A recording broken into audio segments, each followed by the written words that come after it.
Vida e Saúde tá começando, é hora de você chegar mais, aumentar o som da TV, é hora de prestar atenção nas informações que vai ouvir aqui para você viver mais saudável. E às vezes viver mais saudável não significa fazer muitas coisas, mas tomar cuidado, se prevenir, como é o caso do programa de hoje. A gente vai falar sobre hepatite e existem várias formas de prevenção dessa doença. Bom, mas antes eu trago aqui para vocês uma reflexão. Will Rogers disse o seguinte certa vez: mesmo estando na estrada certa, você pode ser atropelado se ficar apenas sentado ali na estrada. Olha só que interessante. A gente precisa ser ativo, a gente precisa estar numa estrada, num caminho certo, num caminho legal, mas fazer coisas interessantes para percorrer essa estrada e não ficar ali parado, esperando que as oportunidades caiam, esperando que um belo dia, uma grande mudança aconteça na nossa vida. Não, a gente precisa fazer acontecer também. No programa de hoje a gente vai falar sobre hepatite, uma doença que ataca o fígado. Existem vários tipos de hepatite, por isso a gente quer falar sobre esse assunto aqui, porque também, além de vários tipos de hepatite, existem várias formas de contágio de hepatite. Doutora Odeli, obrigada pela participação mais uma vez aqui no Vida e Saúde. E sua participação tem sido bastante interessante, porque a gente tem aprendido muito aqui. Bem. Quem quiser rever algum programa com a doutora Odeli, pode acessar o nosso blog, novotempo.com/vida e saúde, mas eu prefiro até que você faça a sua inscrição no nosso canal pelo YouTube, porque lá você consegue assistir os programas na íntegra, poder ver e rever os passo a passo das nossas receitas. E então se inscreve lá para você receber as notificações quando a gente postar algum vídeo novo no YouTube, beleza? Doutora, o que é hepatite, afinal? Ok. A hepatite viral é uma inflamação que acontece no fígado. Por isso que ela veio o nome de hepatite, tá? Aí o que acontece? O vírus, ele vai atacar nosso sistema imunológico, ele vai entrar na circulação sanguínea, vai vencer os linfócitos, quebra todas as barreiras imunológicas, e como ele é um vírus hepatotrópico, ele é um vírus que tem uma tendência para se localizar no fígado e ir atacar o fígado. Então ele chega lá onde vai infectar mais células, os hepatócitos, que são as células do fígado, ele vai multiplicando-se e aí vai forçando o sistema imunológico para produzir anticorpos para poder combater. E o que acontece ao longo dos anos, como é um processo inflamatório, esse fígado ele pode produzir tanto uma doença aguda no momento que isso está acontecendo, ou pode chegar a cronificar, que é uma das características que também tem os vírus das hepatites. Uma vez que a gente tenha contato ou que o vírus entre no nosso corpo, a gente sempre vai ter aquela lembrança, em qualquer exame de sangue vai apontar, doutora? Vai apontar. Por mais que eu não esteja mais com um fígado sensibilizado, Sim. Já tenha vencido a doença. Sim, e incluso existem muitas formas da hepatite que ela é subclínica ou assintomática, que você pode ter entrado em contato com o vírus, ele pode ter feito todo esse processo, só que você realmente não manifestou, você realmente não sentiu nada mais que uma leve diarreia um dia que você não lembra que isso pode ter acontecido. Olha então, só. quando você faz os exames de sangue posteriormente, você vê que você entrou em contato em algum momento. E a tendência da prevalência na população é muito alta. Doutora, quais são os sintomas da hepatite? Então, os sintomas da hepatite, eles se caracterizam na fase prodrômica, que quando começam a ser sintomas gerais, aconteceriam com qualquer vírus, que ele pode ter náusea, vômito, mal-estar geral, inapetência, anorexia, pode dar febre.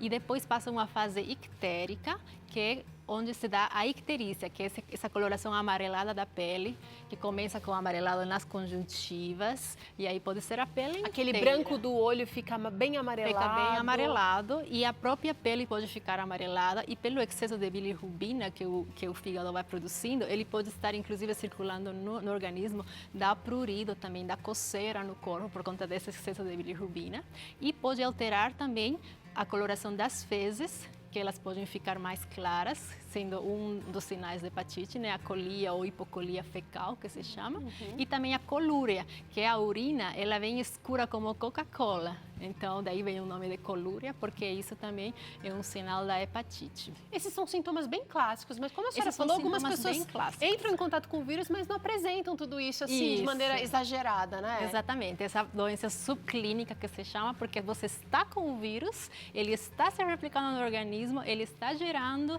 uma imunidade, mas ao mesmo tempo você não apresenta esses sintomas. Pode ser que você apresente sintomas muito leves, que é essa fase oligoassintomática que se chama, Certo. que você realmente pode não perceber. Muitas crianças podem ter na infância.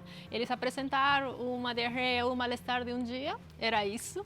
Só que você nunca vai saber que era isso, é uma hepatite. Então, quando é muito clássico, é que a gente sabe que realmente foi. Mas os exames de sangue, por isso, são importantes para ser feitos com frequência, para poder analisar se você entrou em contato ou não, porque existem formas de proteger. Vamos tentar entender, doutora, quais são as formas de contágio da doença? Porque elas são bastante variadas, não? São bastante, até por isso é importante saber que são várias tipos de hepatites, não é somente uma. Vamos tá? falar sobre isso primeiro, então, doutora. Os tipos de hepatite, temos, embora são hepatites virais, temos vários tipos. Temos o tipo A, hepatite A, que é a mais comum, tá bom? Essa é a doença que praticamente a maioria das pessoas, quando entra na fase adulta, já entrou em contato com ela em algum momento da vida, geralmente na infância.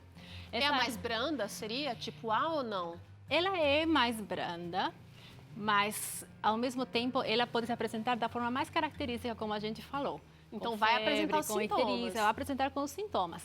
Existem poucos casos que podem chegar a fulminar, de fazer aquela hepatite muito grave que pode inclusive levar para a morte. Certo. Poucos casos, mas existe essa possibilidade. Mas geralmente ela vai vir com uma doença aguda, com todos aqueles sintomas que a gente conversou. Ok. Essa é a hepatite A, e a transmissão dela, então, vai ser através da via fecal oral. Então, por que se chama assim? Porque ela se transmite através da alimentação, ou por exemplo, compartilhar banheiros públicos. Então, é por isso muito importante para a questão da prevenção, poder evitar entrar em contato com, por exemplo, colheres de outra pessoa, compartilhar o mesmo tipo de utensílios para comer. Quando você entrar num sanitário público, você não deve sentar, porque aí você pode contrair também a doença. A higienização das mãos sempre vai ser importante, porque essa partícula pode estar na mão de alguém que não higienizou, então De repente, você pode alguém que entrar em manipulou contato. o alimento pode, doutora? Isso, pode. Por isso, às vezes, acontecem surtos em restaurantes, lanchonetes. Por quê? Porque a via de transmissão é fecal oral. Então, pode acontecer que uma pessoa que está com hepatite, está incubando o vírus, ela vá para o sanitário, não faça a higienização adequada e vá manipular os alimentos que outra pessoa vai consumir. E aí, você faz o ciclo por inteiro. Então, é importantíssimo. Se fala que é por alimentos, mas não é o alimento em si que transmite, é a contaminação, É a contaminação da do manipulação. vírus no alimento. Exatamente. Então, uma verdura mal lavada, às vezes um Sim. alimento que até foi lavado, mas alguém tocou ali, já não está mais para comer. Precisa lavar de novo. Precisa higienizar, lavar de uma forma adequada. Tá. Tá bom? Quais são as outras? Pode falar mais. Então, até aí estamos falando da hepatite A. Certo. Agora, quando falamos da hepatite B, que é outro tipo de hepatite, é outro tipo de vírus, qual que é a diferença dele? Que já a transmissão dele não vai ser fecal oral, como era a hepatite A. Ele tem a transmissão sexual, tá? Que esta é uma doença sexualmente transmissível. E também ela transmite da forma percutânea, parenteral, através de, por exemplo, uso de usuários de droga intravenosa. Seringas compartilhadas. De seringas, exatamente. Transfusões sanguíneas. Como eu falo, transfusões sanguíneas cada vez é menos frequente por conta dos testes que Isso estão era sendo muito feitos, mais no mas passado, isso era né, muito mais no doutora? passado. Então, geralmente, quando que a gente recebe esses casos de hepatite B crônica, que alguma vez tiveram uma fase aguda, não perceberam e ela cronificou, muito mais em pessoas idosas que receberam transfusões no passado, quando não eram feitos os testes como são feitos hoje. Então, pode acontecer que eles transplantaram algum órgão, fizeram alguma transfusão no intraoperatório e, lamentavelmente, contraíram hepatite. Me fala uma coisa, doutora. A pessoa que tem hepatite, qualquer tipo de hepatite, a A, que eu disse que talvez seria mais branda, mas a gente já percebeu que não é assim, então não é coisa fácil, não. A hepatite B, você vai falar de outras tantas. A pessoa que teve hepatite, ela pode doar, mesmo que ela já tenha se curado da doença? Não pode doar. Toda pessoa que tem hepatite constando no sangue já é critério de exclusão dos bancos de sangue. É por isso que os bancos de sangue fazem esses testes, para poder evitar que seja feita uma transmissão. Não importa se é hepatite A, se foi hepatite B, C, D, K, não importa, não Sim, pode. Não pode doar. Tá é bom. realmente exclusão dos bancos de sangue. Então, tá a hepatite B é mais caracterizada por contato sanguíneo e sexual. sexual. Dentro das hepatites, a que é categorizada como infecção de transmissão sexual é a hepatite B, tá bom? Então, existe um risco importante. Se é uma pessoa que tem já outra doença de transmissão sexual, por exemplo, HIV, ela vai ter muito mais risco de pegar a hepatite B também. E outro risco importante na questão das agulhas, e por isso que todo profissional de saúde tem que ser vacinado para essa hepatite, porque às vezes existem acidentes perfurocortantes na manipulação de um antibiótico que você vai administrar, pessoal da enfermagem, às vezes sofrem acidentes. Então, sempre que uma pessoa vai entrar a trabalhar no campo da saúde, tem que estar vacinado para hepatite B. Legal. Nós temos aqui também alguns utensílios aqui que a mulherada adora. Quem gosta de andar de unha feita aí, levanta a mão. E eu também gosto. Nem sempre eu faço unha aqui, nem para ver gravar eu faço. Mas realmente manicures e esse negócio de empurrar cutículo, palito, próprio alicate de unha são grandes agentes de transmissão da hepatite. São grandes. E a gente deixou mais para falar deles na hepatite C, mas passando já para outra hepatite, a hepatite C, ela é a mais frequente via de transmissão, é a via percutânea. E aí, quando que acontece? Tatuagens que podem ter sido usados com material não adequadamente esterilizado. Manicure, o pessoal não acredita, mas é uma das formas mais frequentes atualmente. Antes eram as transfusões sanguíneas, mas atualmente o uso dos utensílios de qualquer salão de manicure, lamentavelmente você não pode garantir que isso passou por um processo de esterilização adequada. Então, sempre é recomendado o pessoal poder levar seu próprio equipamento para poder fazer isso. Tem o seu kit, é uma boa dica. Tem o seu kit, inclusive a dermatologista deu a dica aqui, doutora, até o esmalte. Leve o seu esmalte para que você não compartilhe fungos. Isso. Porque eu não sabia que fungos, por exemplo, sobreviveriam naquele ambiente do esmalte, que é tão forte, né? Mas o seu kit de unhas é válida. Essa dica é uma dica de ouro. Isso.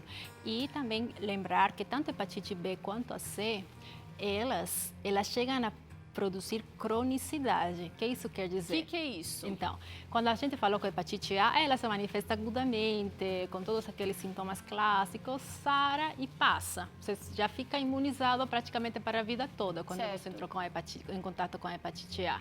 Agora, o que acontece com o vírus da hepatite B? O vírus da hepatite B, ele se acopla ao DNA das nossas células. Então, a hepatite B é uma doença que praticamente não tem como curar. É uma doença que você vai ter que ficar tratando. E ao longo do tempo, se você não faz tratamento na forma certa, isso pode levar a complicações crônicas, porque ele pode ficar dormindo muitos anos. Só que ele está se replicando no fígado, vai multiplicando, vai danando as células do fígado, e aí pode produzir ao longo do tempo uma cirrose, inclusive câncer hepatocelular. Tá? Olha, então o cuidado é realmente necessário. Doutora, a gente acabou nem trazendo aqui, mas, por exemplo, existe também a hepatite medicamentosa, que é aquela hepatite que o paciente ele vai adquirir por excesso de medicamento. Exatamente. Existe hepatite medicamentosa, é por isso que sempre é importante poder reconhecer qual que é o fator que está causando uma hepatite. Então, isso acontece muito e não é pouco frequente. Nos hospitais, uma pessoa entra com hepatite, mas você descobre que estava usando uma série de anti-inflamatórios, antibióticos, e aí as transaminasas, que são as enzimas do fígado, que elas começam a se elevar quando tem processos inflamatórios, então elas são muito elevadas. Então, primeiro que nada, você sempre tem que descartar doença infecciosa, que são as hepatites mais frequentes, e aí, se você vê que está tudo negativo, mas o paciente está com o histórico de ter usado muita medicação, às vezes uma reação a alguma medicação, tem pacientes que usam tuberculose e tem que ficar tratando com medicações que são muito hepatotóxicas. Então, aí acontecem as hepatites medicamentosas. E a hepatite medicamentosa, ela é também contagiosa como as outras, doutora? Não, ela não é contagiosa. As hepatites que são contagiosas são as que são transmitidas pelos vírus. Também a gente tem aqui um inocente copo de água, que também pode ser um agente transmissor, né, doutora? Pode ser um agente transmissor. Está representando uma classe aqui de... Está representando, sim.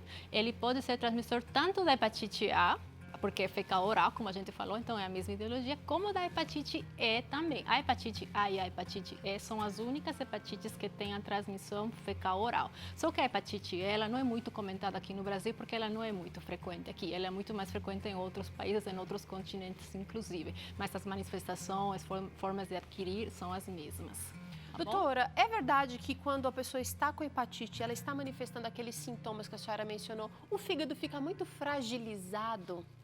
O fígado fica muito fragilizado e até por isso é importante sempre recomendar, quando alguém está com a doença, tem que cuidar muito a questão da alimentação, cuidar muito a questão da hidratação, evitar a alimentação gordurosa. Por quê? Porque a gente já está com o fígado que ele está numa fase delicada, está tentando combater esse vírus, sair desse processo inflamatório. Então, se a gente sobrecarrega ele com gorduras, com frituras, aí a gente vai estar fazendo aquele trabalho muito mais do que Poxa vida, tá judiando do bichinho, dele. gente. Então Dá é não. aí que se recomenda, que sempre falam que tem que ficar em repouso absoluto, um paciente que tem uma hepatite A aguda, por exemplo, comer frutas, comer carboidratos, coisas que não levem a fazer que o seu fígado faça muito trabalho. Que o fígado não faça hora extra, por Isso. favor, viu? Pega leve aí. Até porque o paciente vai ficar, como a senhora disse, às vezes inapetente, ele vai ficar meio enjoado, né? Então, isso aqui realmente é o melhor alimento. Doutora, hepatite pode ser transmitida de mãe para filho, por exemplo? O bebezinho pode pegar? Existe sim essa via, isso é muito mais frequente na hepatite B e C,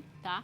Que também existe o risco de infecção congênita. Então, pela barreira transplacentária, né, quando uma mãe está gestante, é por isso que ela também tem que fazer os exames pré-natais, tudo certinho, fazer as sorologias, porque se identificar que ela tem a doença positiva, aí ela vai ter que fazer tratamento ainda durante a gestação e quando nasce o bebê, eles têm que fazer, além da vacina de hepatite B, uma imunoglobulina para evitar que o bebê contraia esse vírus e vire um portador crônico. Entendi. Interessante isso. Então, já o cuidado já com o bebezinho.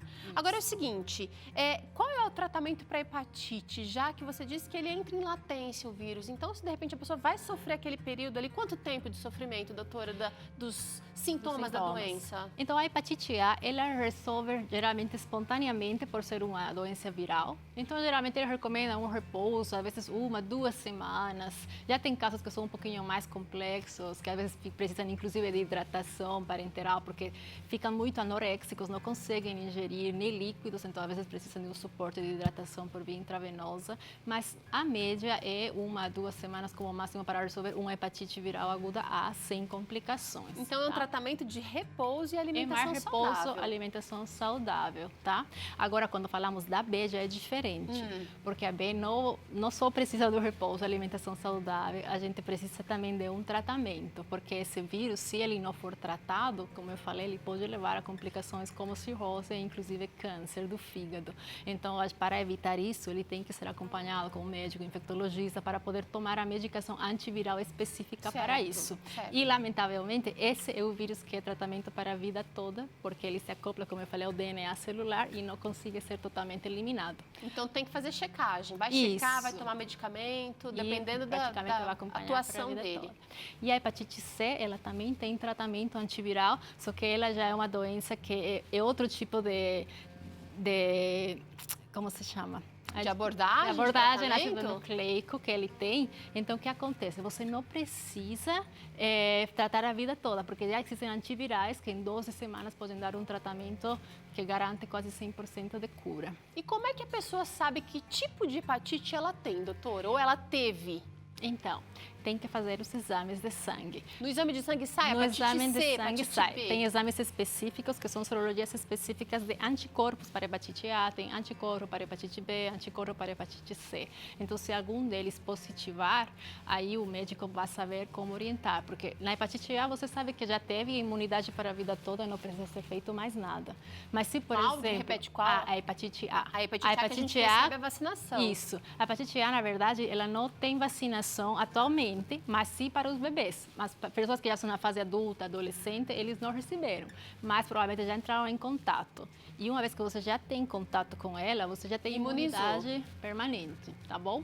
Atualmente temos vacina para hepatite A no calendário vacinal preconizado também.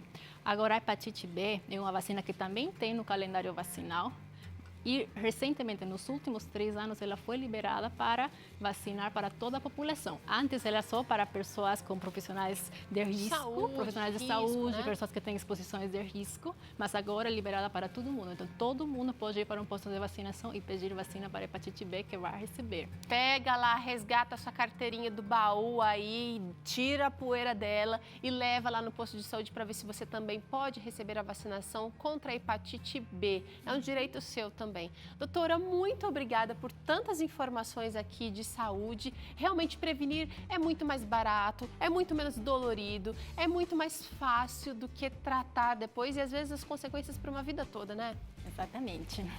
Olha só, a gente vai para um rápido intervalo e no próximo bloco tem claramente com o Dr. César Vasconcelos falando sobre a violência e as várias faces do abuso. E ainda aqui no programa tem essa receita de escondidinho de mandioca, deliciosa. Não sai daí não, eu já volto com mais informação de saúde para você.